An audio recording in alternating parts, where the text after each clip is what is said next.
నేను ఒకటే చెప్తున్నా అండి, నేను ఇంతవరకు పదవి వచ్చిన తర్వాత పెద్దగా రాజకీయాలు చేయలేదు. అది తెలుసుకోవాలా.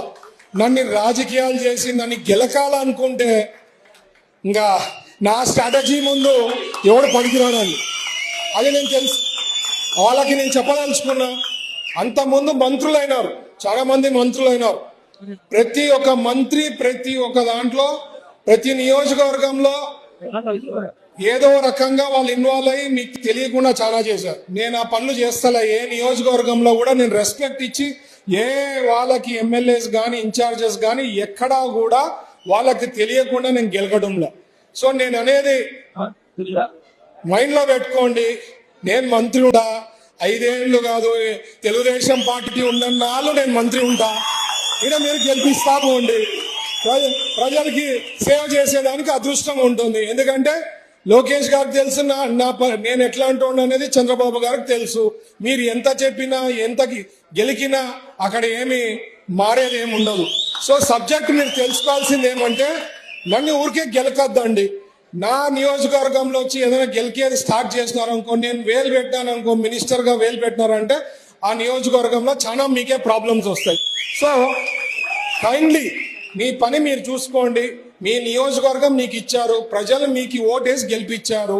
మిమ్మల్ని చూసుకునే బాధ్యత మీ ప్రజలు మీకు ఎన్నో సమస్యలు ఉంటాయని సాల్వ్ చేసుకుంటూ పోండి అని. అదే కాకుండా ఊరికే నా నియోజకవర్గంలో వచ్చే లాంటి ఏదో పెత్తనం చేయాలనో లేదో ఏదో గెలకాలనుకోవడం అయితే మాత్రం నా స్ట్రాటజీస్ ముందు నేను చేసే పనుల ముందు ఎవరు నా దగ్గరలో కూడా రాలేరు.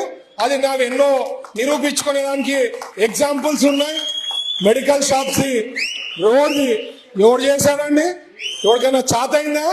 స్మూత్ గా సాల్వ్ చేశామా? సో ఇట్లాంటివి ఎన్నోటి ఉన్నాయి, చెప్పుకుంటా పోతే చాలా ఉన్నాయి.